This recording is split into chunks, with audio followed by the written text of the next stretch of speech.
Olá, meu nome é Daniel dos Apóstolos, lembrando que o meu apóstolo é apenas o meu sobrenome. E hoje eu quero trazer, hoje é dia 2 de novembro, dia de finados, e eu quero trazer uma palavra para os finados. E muita gente imagina que eu estou falando dos mortos que estão no cemitério, mas a palavra de Deus fala que ao homem está ordenado morrer apenas uma vez, vindo depois disso o juízo. E em Eclesiastes fala também que aonde a árvore cair, seja para o norte ou seja para o sul, ali mesmo ela ficará. Ou seja, ali nos traz uma menção de que se o homem morre salvo, ele está salvo. Se o homem morre perdido, ele está perdido. E o evangelho se recebe em vida. Depois que se morre, não há mais nada a fazer. Não podemos fazer mais nada, absolutamente nada. Porquanto, enquanto há vida, há tempo. Enquanto o Senhor Jesus não vir buscar a sua igreja, também há tempo.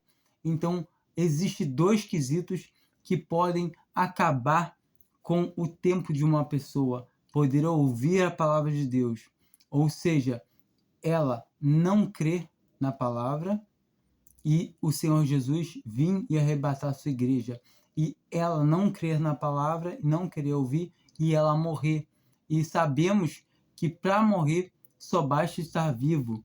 Hoje em dia a gente consegue ver, principalmente nos cemitérios, muita gente vai visitar hoje o cemitério e caiar, pintar os sepulcros, mas não adianta nada. Dentro daquele sepulcro só tem ossos, só tem morte ali dentro. Ali a pessoa que estava ali já foi, dependendo do tempo que tenha, eles já até tiraram os ossos. Provavelmente é um sepulcro vazio. E muitas das vezes a gente vê coisas tristes, crianças, mas mesmo assim, pelo menos crianças estão salvas. Por quê? Porque elas não têm capacidade de raciocinar, de responder por si.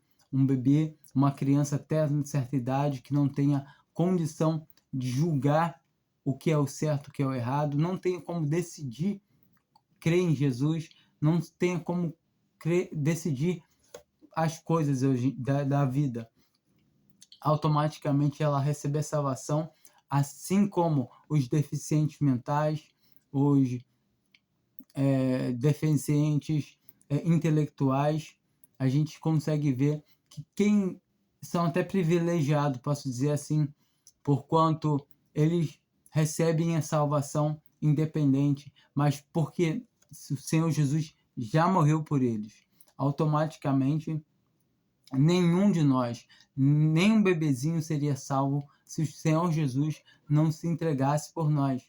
E a palavra de Deus, ela deixa bem claro que precisamos de sangue, de que um cordeiro inocente viesse a morrer por nós, nos dar a salvação, porque sem derramamento de sangue não há remissão de pecados. E a gente pode ver claramente que quando o homem pecou no Éden, Deus providenciou um animal, tirou a vida desse animal inocente, que não tinha nada a ver com o pecado do homem, e cobriu tanto ele quanto a sua mulher. E a gente vai conseguir ver também que depois os dois filhos deles, um ofertou um sacrifício do suor do seu rosto, do seu trabalho, e o Senhor não se atentou a esse sacrifício de que ele fez do seu esforço, e automaticamente o Senhor aceitou, se alegrou com o sacrifício do seu irmão, que fez um sacrifício de sangue. Ou seja, ele, por fé, sacrificou um animal das primícias do primogênito da sua criação, ou seja, tirando a chance de poder o seu rebanho ter uma geração futura, mas por fé. E todavia nós podemos imaginar que o pai dele, Adão, e a mãe dele, Eva, devem ter contado o que que Deus fez para poder cobrir eles após eles pecarem, que Deus tinha tirado a vida de um animal. A gente consegue ver que quando o homem pecou, Deus prometeu, e a promessa de Deus ela deve ser cumprida, ele nunca vai falhar nas suas promessas. Ele prometeu que da semente da mulher iria vir um que iria dar um fim no pecado. Ele iria esmagar a cabeça da serpente. E nós podemos ver nitidamente que esse é o Senhor Jesus. Ele é o Cordeiro substituto que vai substituir Isaac na hora que o seu pai, Abraão, vai tirar sua vida porque Deus pediu. Deus recobrou a vida de Isaac, sendo que Deus tinha feito uma promessa dizendo que Isaac seria a descendência de Abraão, e ele teve filho por fé também, porquanto ele já era de quase 100 anos, e também a sua mulher também já era de 90, eu acho, algo assim. E todavia a gente vê dentro da palavra que nada é impossível para Deus. Mas Deus pediu a Abraão, a Jacó, aliás, a Jacó não, a Abraão, o seu próprio filho. E quando nós vemos que ele creu que Deus, até mesmo dos mortos, poderia trazer o seu filho Isaque. Então, automaticamente, nós vemos que foi por fé que ele ofertou o seu filho. Mas Deus, vendo que ele iria ofertar, Deus providenciou um cordeiro substituto ali naquela hora para substituir o seu filho. Acho que era um carneiro que estava preso pelo chifre. E ao tempo todo a gente consegue ver que aquele cordeiro ali, aquele carneiro, não era o Senhor Jesus.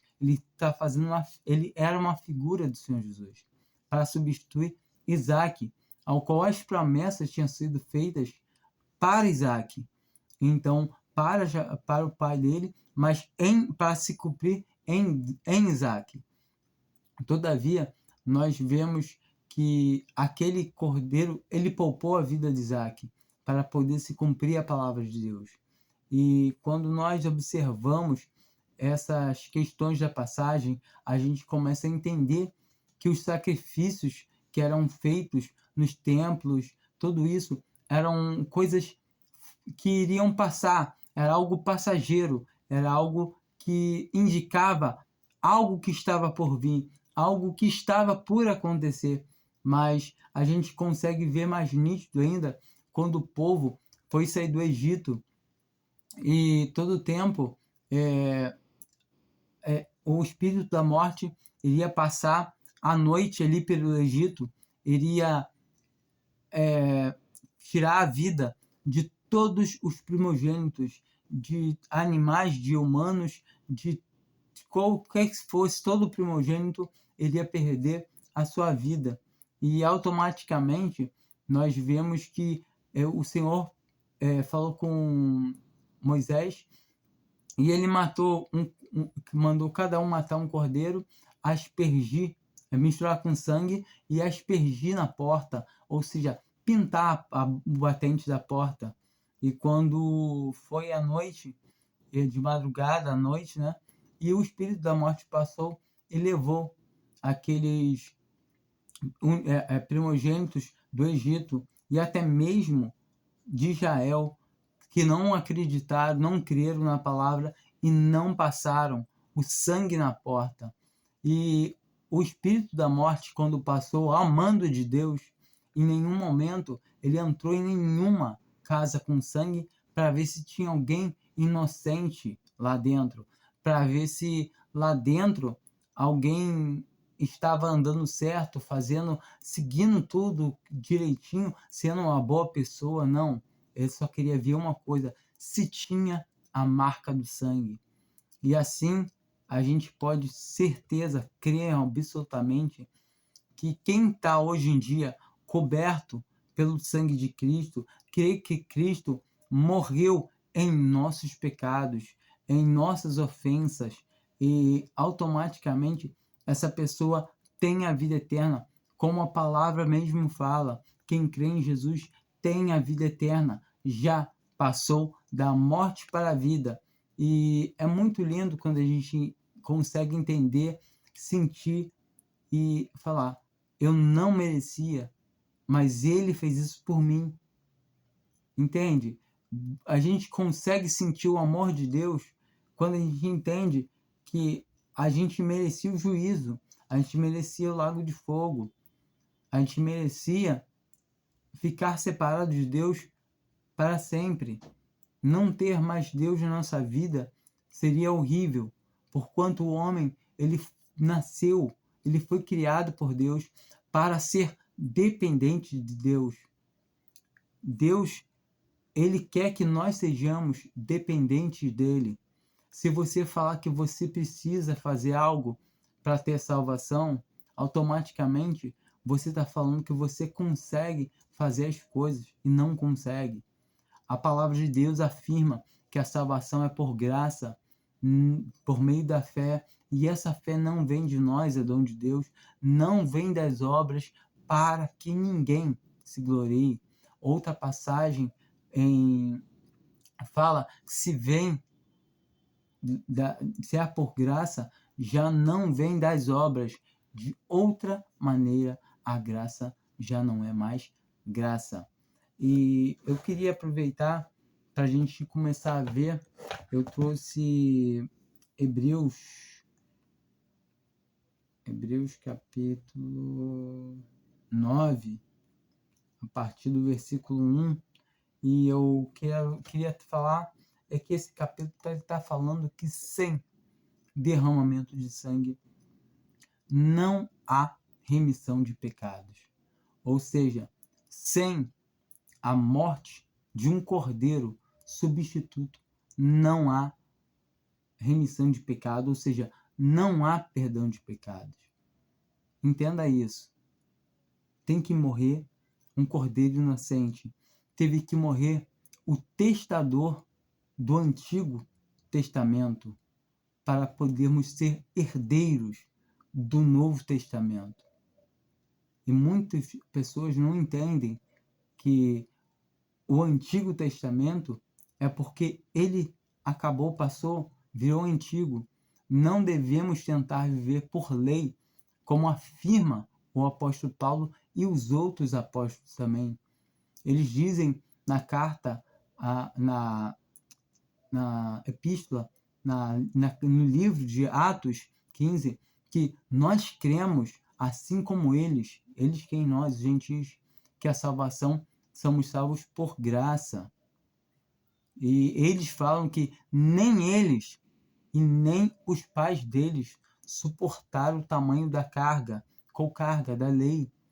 E entenda que a letra mata, espírito vivifica, que muitos pastores, que muitos teólogos gostam de usar, dizendo que se souber demais, não, isso é a letra que mata, não. A letra que mata é a lei.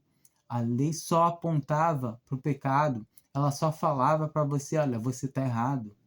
Olha só, isso que você está fazendo é pecado. A lei ela só condena. E por isso que em Gálatas a gente encontra falando que maldito é todo aquele que quer continuar na lei. E Cristo se fez maldição por nós. Ele se deixou pendurar nesse madeiro. Ele se sacrificou por nós. Ele deixou que a vida dele fosse tirada por nós. Então, entenda que Cristo fez o que fez foi por amor. Ou seja, aceite esse amor de Deus. Aceite o amor de Cristo. Em João 3, no versículo 16, fala que Deus amou o mundo de tal maneira que deu o seu Filho unigênito para que todo aquele que nele crê tenha a vida eterna. E assim a gente também consegue ver em 2 Coríntios 2 que o amor de Cristo nos constrange. Então, 2 Coríntios 5, a partir acho que é do versículo 15, fala que o amor de Cristo nos constrange, porque se Cristo morreu por nós, nós que vivemos, agora vivemos para Cristo, porque estamos mortos para este mundo. Bom, vamos começar a leitura. Ora, também, o primeiro pacto tinha ordenanças de serviço sagrado e um santuário terrestre, pois foi preparada uma tenda, a primeira da qual estavam o candeeiro e a mesa e os pães da proposição. A essa se chama o santo lugar. Mas depois do segundo véu estava a tenda, que estava o Santo dos Santos, que tinha o incensário de ouro e a arca do pacto, toda coberta de ouro e em redor, na qual estava um vaso de ouro que tinha o maná e a vara de Arão que tinha brotado, e as tábuas do pacto, e sobre a arca os querubins da glória, que cobriam e o propiciatório, das quais coisas não falávamos agora particularmente. Ora, estando estas coisas assim preparadas, entraram continuamente na primeira tenda os sacerdotes, celebrando os serviços sagrados, mas na segunda só o sumo sacerdote, uma vez por ano, não sem sangue, o que ele ofereceu por si mesmo e pelos erros do povo, dando o Espírito Santo, ao entender com isto que o caminho do santuário não estava descoberto, enquanto subistes a primeira tenda, que é uma parábola para o templo presente, conforme a qual se ofereceram tanto dons como sacrifícios, que quando aconteciam, não podem aperfeiçoar aquele que presta o culto, sendo somente no tocante a comida e bebidas e várias abluções, uma ordenança das carnes impostas até um tempo de reforma. Mas Cristo, tendo vindo como sumo sacerdote dos bens, já realizou por meio do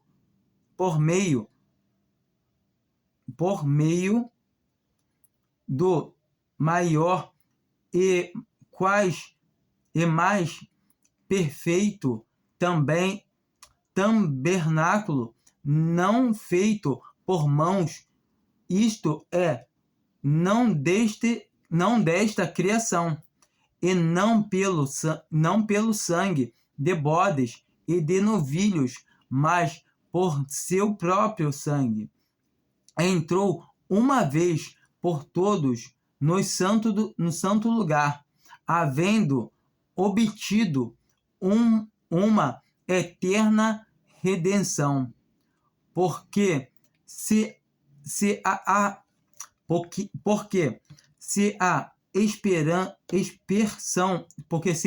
aspersão do sangue de bodes e de touros e das cinzas de uma novilha santifica os santuários, quanto à purificação da carne, quanto mais o sangue de Cristo, que pelo Espírito eterno se ofereceu a si mesmo imaculado a Deus, purificara das obras mortas as vossas consciências, para servirdes ao Deus vivo. E por isto é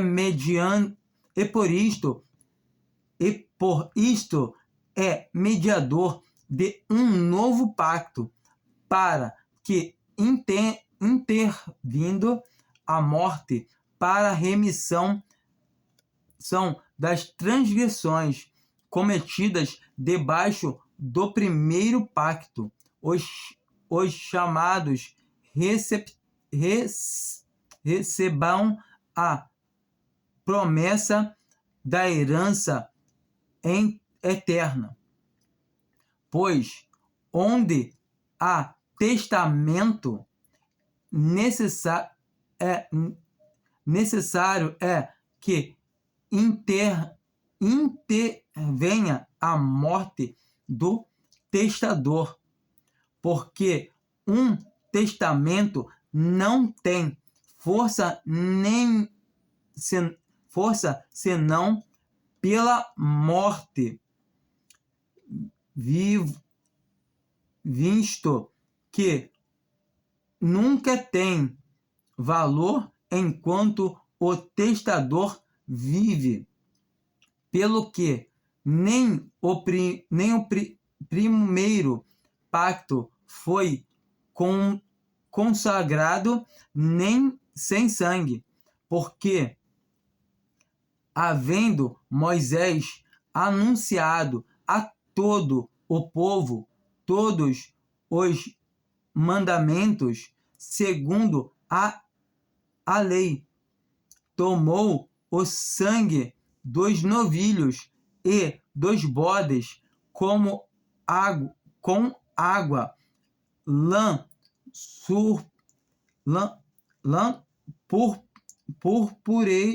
purpureia e isopo, e aspergiu tanto o próprio livro como todo o povo, dizendo: este é o sangue do pacto de Deus, ordenou para vós. Semelhantemente, aspergiu com sangue também o tabernáculo e todos os vasos do serviço sagrado, e quase todas as coisas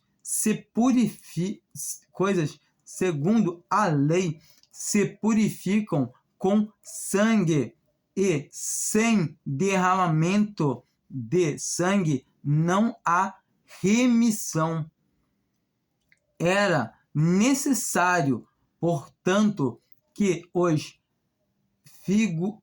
as figuras das coisas que estão no céu fossem purificadas com tais sacrifícios, mas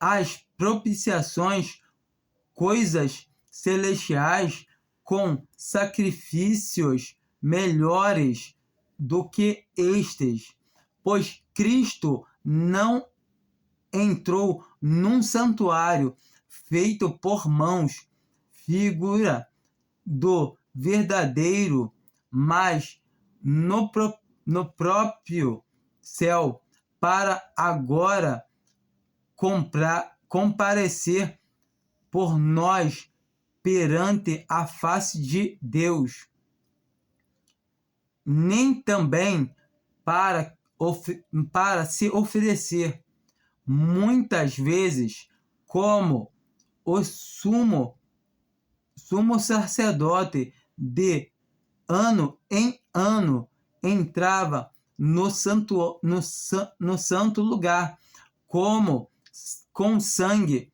alheio. De outra forma, necessário lhe fora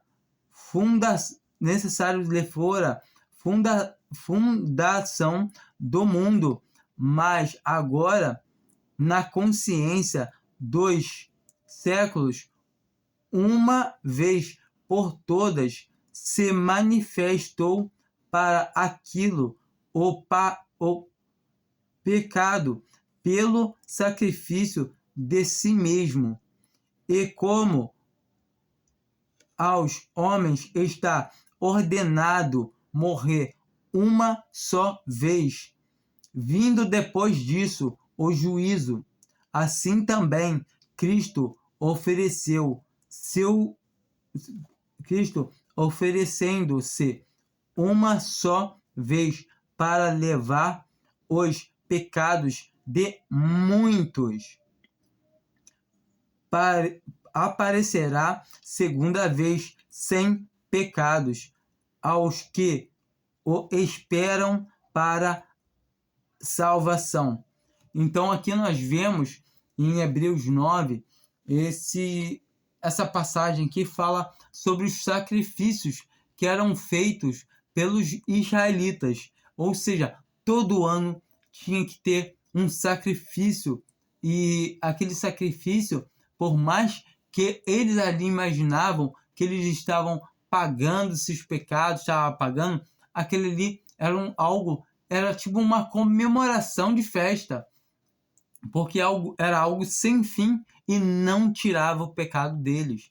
Ou seja, aquilo só dava um tempo para eles, porquanto Deus, na sua paciência, aguardava que chegasse a hora do seu filho vir aqui à terra cumprir o sacrifício ao qual ele esperava para poder tirar o pecado do homem. E esse sacrifício está disponível a todo o homem, seja judeu ou seja gentil, seja preto ou seja branco, seja índio ou seja escravo, seja o que for. Creu em Jesus Cristo, ser humano, crendo em Jesus Cristo, automaticamente tem a vida eterna. E Cristo morreu em nosso lugar, derramou o seu sangue, ao qual é a propiciação pelos nossos pecados. Não há mais pecados para quem está em Cristo Jesus. Entenda, uma vez que você está em Cristo Jesus, não tem como voltar atrás. Uma vez que você entra em Cristo Jesus, entenda, você creu em Cristo Jesus, você entrou no sangue, você foi aspergido pelo sangue de Cristo. O sangue que tem poder para apagar qualquer pecado. Imagina o sangue de Cristo como um buraco negro. Como um buraco negro. Qualquer coisa que chega perto é sugado e nunca mais se vê.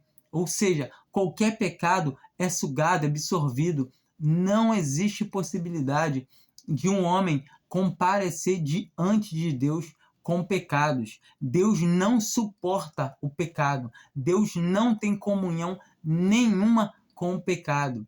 Entenda, Deus não suporta. O homem jamais poderia chegar perto de Deus sem o sangue de Cristo. E o sangue de Cristo anula todo o pecado. Ou seja, todo o que você cometeu desde quando você nasceu até a sua morte ou até a vinda de Cristo. Não tem como você falar que você tem que fazer obras, você tem que fazer alguma coisa, porquanto sem derramamento de sangue não há remissão de pecados. Se você fala que são as suas obras que tiram os seus pecados, é mentira. A palavra de Deus diz que a única coisa que pode anular um pecado é o derramamento de sangue de Cristo. E se ele derramou por você e você acha que depois você continua tendo pecado na carne, entenda o seguinte, continua tendo pecado na carne sim, porque todos nós somos pecadores, nós pensamos, cobiçamos o tempo todo, nós temos uma carne estragada pelo pecado, mas Cristo resolveu essa questão com o Pai, devido ao que? O nosso pecado judicial. Então, todo aquele que crê em Cristo Jesus não tem mais esse pecado judicial. Ou seja, a alma, o espírito já tem o passe livre. Na verdade, a palavra de Deus nos fala que nós já estamos assentados nos lugares celestiais em Cristo Jesus. Ou seja, a nossa posição já é celestial. Entende? Só que tem um porém. Por que a gente está aqui na Terra ainda? Entenda, nós estamos aqui para o nosso testemunho servir para aqueles que ainda não creram. Entenda, se nós vivemos, é para Cristo que vivemos. Agora, nós devemos viver para Cristo. Um salvo tem a vida eterna. É isso. Um salvo tem Cristo. E, todavia, a gente não deve ter pecado na carne para poder estar na comunhão com Deus. O pecado na carne pode tirar a nossa comunhão com Deus, mas a nossa salvação nunca. E Deus fala o que na sua palavra? O que o Senhor fala na sua palavra? Que se alguém destruir o templo de Deus, Deus o destruirá. Ou seja, automaticamente nós podemos ver e afirmar que se uma pessoa não anda direito, ela perde a vida aqui na terra. Porque se ela não serve para dar um bom testemunho, vai logo para casa, fica com o pai. E automaticamente ela não perde a salvação. Mas entenda uma coisa, Deus quer que nós possamos dar para Ele um bom testemunho na imagem e a semelhança do seu Filho. Ele quer que nós sejamos participantes de todas essas coisas. Quando nós lemos em Romanos, a gente pode ler ali no 3 e a gente consegue ver que a palavra de Deus diz o seguinte, em Romanos 3, versículo 10. Como está escrito, não há justo, nem sequer um. Não há quem entenda, não há quem busque a Deus. Todos se extraviaram, juntamente se fizeram inúteis. Não há quem faça o bem, não há nem um só. Então, automaticamente, nós vemos que a situação do homem é essa. O homem está arruinado, sem condição de poder conseguir se arrumar, conseguir fazer nada. A palavra de Deus fala em João 6 que só vai ao Pai através de... Aliás, desculpa. Que só vai ao Pai quem crê em Jesus. E a única maneira de ir até Jesus é se o Pai der para ele. Se o Pai não te deu para ele, você não tem como ir. E automaticamente, para você ir até Jesus, você tem que receber vida de Deus. Para você poder sentir os pesos dos seus pecados. Você saber que você não tem condição de fazer nada. Você não controla a sua mente. Lembre-se, a concupiscência é pecado. O desejo é pecado. Tudo é pecado. Sem Deus, tudo é pecado. A única coisa que não é pecado é querer ter Deus dentro do seu coração, é querer ter Deus na sua vida, mas não é Deus como um gênio da lâmpada mágica que você pede as coisas e ele te concede. Entende? Deus, ele é nosso Deus, nós somos o servo dele, ele que nos pede e nós que fazemos, mas ele é tão bom que ainda assim faz por nós, porquanto ele é muito bom, a sua graça, a sua misericórdia age na gente 24 horas por dia. Entenda que uma pessoa, quando recebe a graça que salva, essa graça não só salva ele e acabou, não. Essa graça vive agindo nele o dia todo, o mês todo, o ano todo, a eternidade toda. Entende? Que Deus é tão maravilhoso que tudo que o homem precisa é estar com a graça de Deus. Paulo, quando pede o Senhor para poder desviar aquele espinho da carne dele, tirar aquele espinho, e Deus fala para ele: a minha graça te basta. Paulo pediu para tirar um espinho na carne, uma enfermidade que ele tinha, não dá para saber qual era, o que era, mas todo tempo ele recebeu esse espinho na carne para ele não se exaltar. Ou seja, Paulo era um homem normal, pecador, ele mesmo fala, era o pecador, o maior dos pecadores.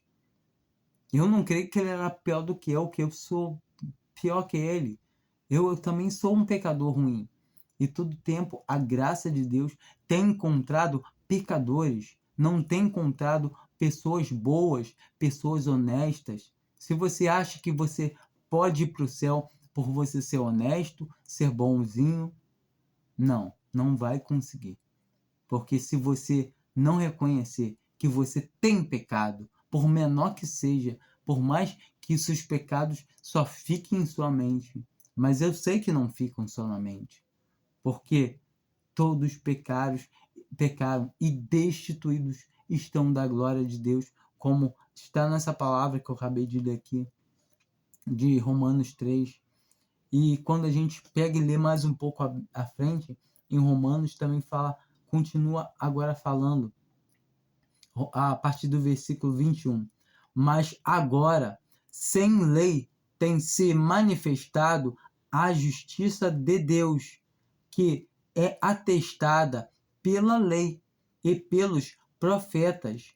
Isto é a justiça de Deus pela fé em Jesus Cristo para todos os que creem, pois não há distinção, porque todos pecaram e destituídos estão da glória de Deus, sendo justificados gratuitamente pela sua graça, mediante a redenção que há em Cristo Jesus, ao qual Deus propôs como propiciação pela fé no seu sangue,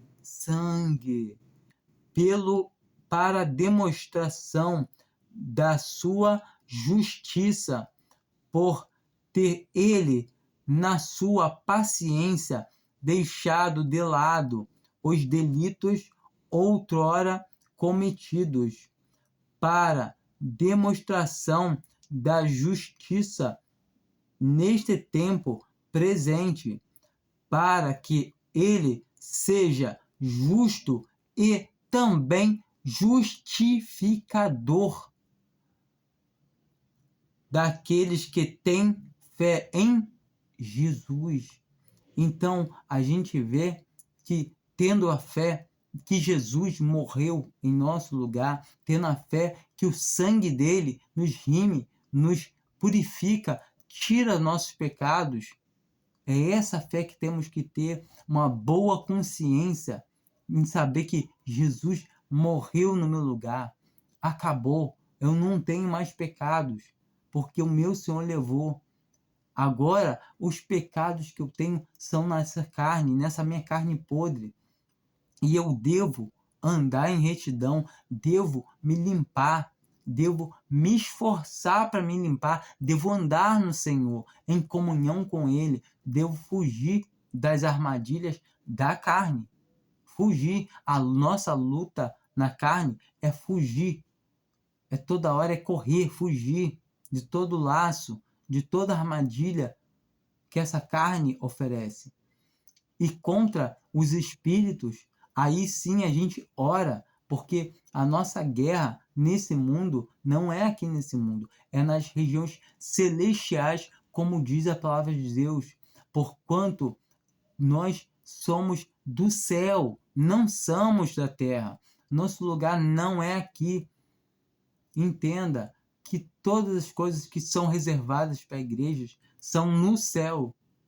A igreja, ela não espera sinais, ela não espera vinda de anticristo, ela não espera grande tribulação, ela não espera princípio das dores, ela espera o noivo, ela espera com quem vai casar no céu, ela espera o seu noivo. Imagina a sua noiva está te esperando para você casar e ela está sentada na rodoviária ou no aeroporto e está preocupada com os voos que chegam e saem e não com você. O tempo todo, a noiva ela deve se ocupar com o Senhor, somente com o Senhor. A noiva que não se ocupa com o Senhor, ela não está desfrutando dele, ela não está amando ele como deveria amar. Mas entenda, se você creu em Cristo, por mais que você não esteja desfrutando, você tem a salvação sim, e você não perde a salvação nunca.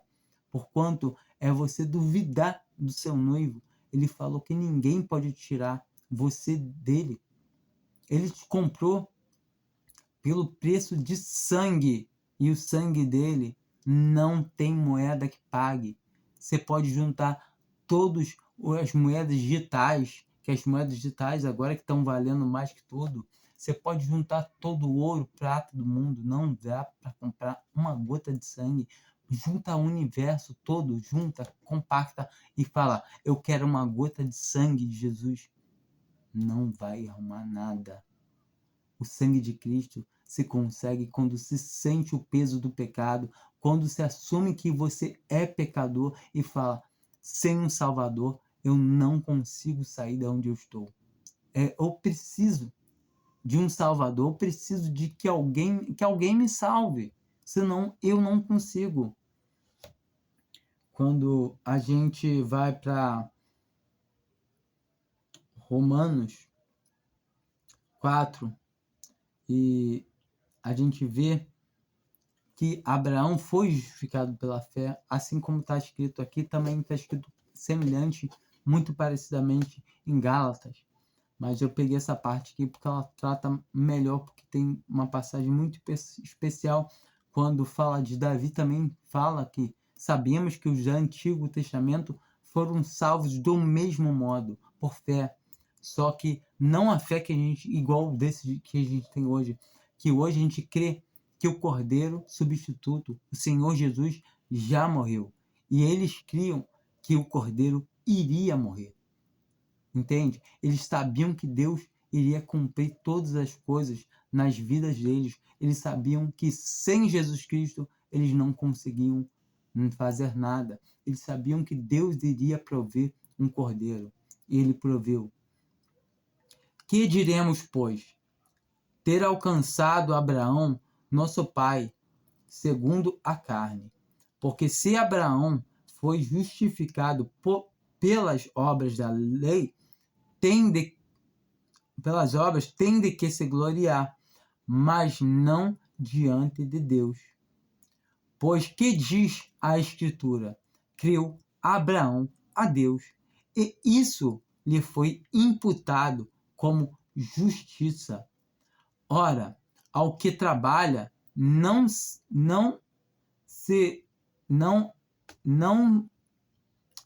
lhe é contado a recompensa como dádiva, mas sim como dívida. Porém, ao que não trabalha, mas crê naquele que justifica o ímpio, a sua fé lhe é contada como justiça.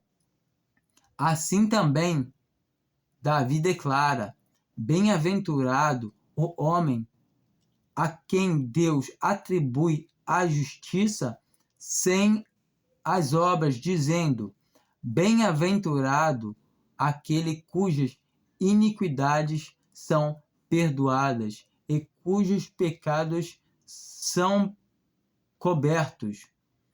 Então aqui a gente vê que Davi fala bem claro que bem-aventurado é o homem a cujos pecados são cobertos, são perdoados. A gente vê todo o tempo que Abraão era justo porque ele era um homem bom? Não, ele era justo porque ele creu. Nós vemos que Davi era justo por quê? Porque ele creu. Todavia, é crer na palavra de Deus. A palavra de Deus só é uma só.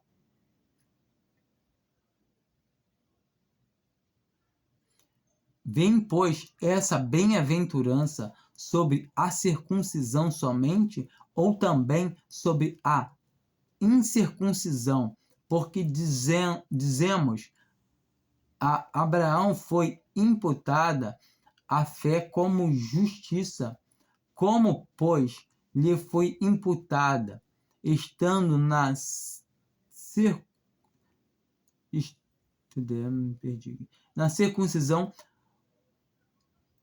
sobre a circuncisão somente, ou também sobre a incircuncisão? Porque dizemos, Abraão foi imputada a fé como justiça. Como, pois, lhe foi imputada, estando na circuncisão ou na incircuncisão? Não na circuncisão, mas sim na incircuncisão. Recebeu o sinal da circuncisão, selo da justiça, da fé que teve quando ainda não era circuncidado, para que fosse pai de todos os que creem, estando eles na incircuncisão, a fim de que a justiça lhes seja imputada, bem como fosse pai dos circuncisos, dos que não somente são da circuncisão, mas também teve nosso pai da circuncisão. Calma aí, me perdi aqui. Começando 12. Bem como fosse pai dos circuncisos, dos que não somente são da circuncisão, mas também andam nas pisadas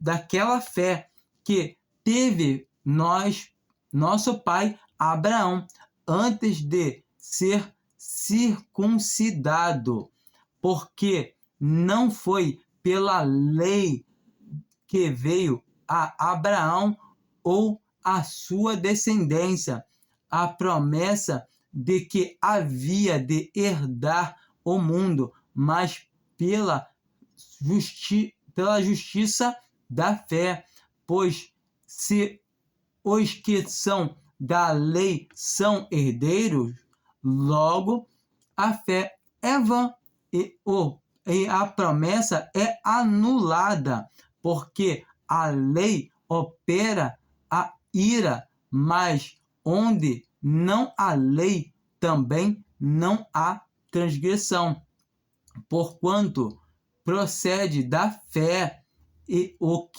ser herdeiro.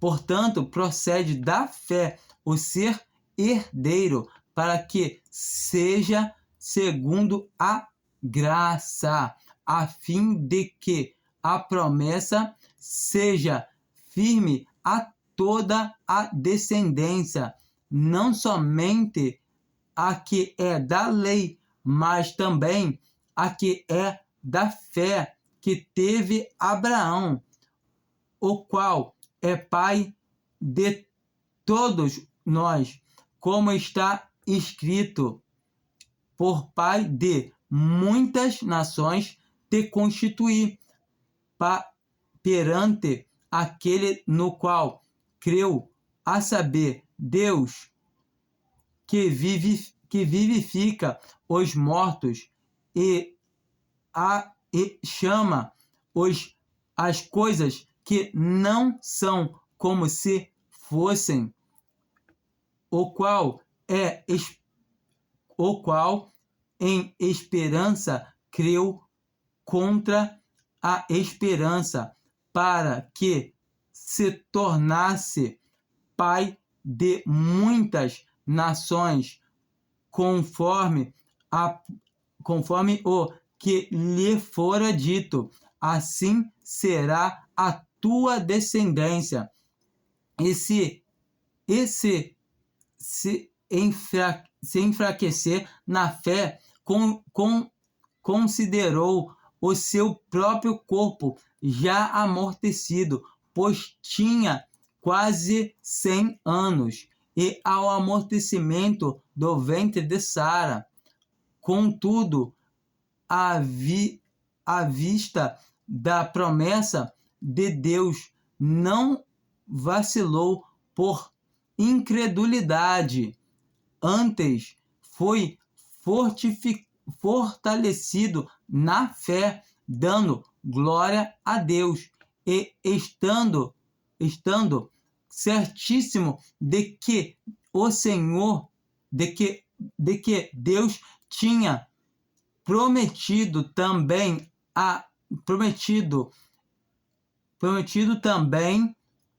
era poderoso para o fazer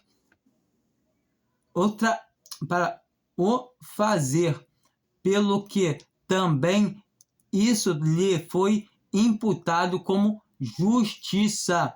Ora, não é só por causa dele que está escrito que lhe foi imputado, mas também por causa de nós, a quem há de ser imputado a nós, os que cremos naquele que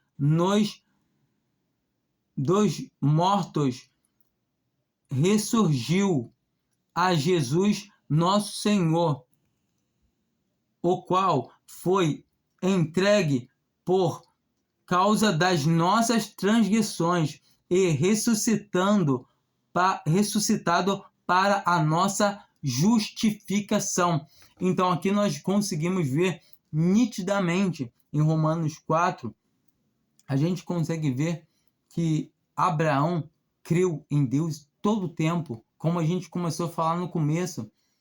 Ele tinha já quase 100 anos, Sara, por ser de idade, já tinha o ventre amortecido, mas contra a esperança, ele creu na promessa do Senhor e automaticamente ele teve um filho com a Sara. Ele já era de 100, quase 100 anos. E Isaac, quando nasceu, Isaac já era um adolescente, um moço, sei lá. E todavia, nós vemos que Deus pede a vida de Isaac a ele, porque ele amava muito Isaac. E Deus não quer que nós tenhamos outro amor tão grande além de Deus.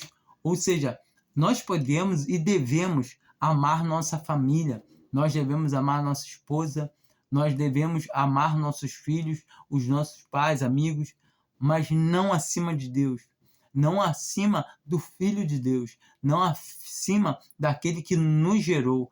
De novo, não só nos fez em carne e osso, mas nos deu nova vida. Automaticamente, muitas vezes as pessoas esquecem, acham que um filho, uma mãe é mais importante que Deus. Não é. Não é mais importante. Deus tem a preferência, porquanto a sua mãe foi Deus que te deu ela. O seu filho foi Deus quem te deu. E, todavia, fale da palavra de Deus, fale do amor de Deus para a sua família, que assim você pode fazer uma coisa, você vai demonstrar realmente seu amor para quem você ama. Porquanto, se eles crerem assim como você, se eles crerem que Jesus Cristo é o seu Senhor, que morreu por eles, eles também recebem a vida eterna. E automaticamente você irá estar junto com eles também.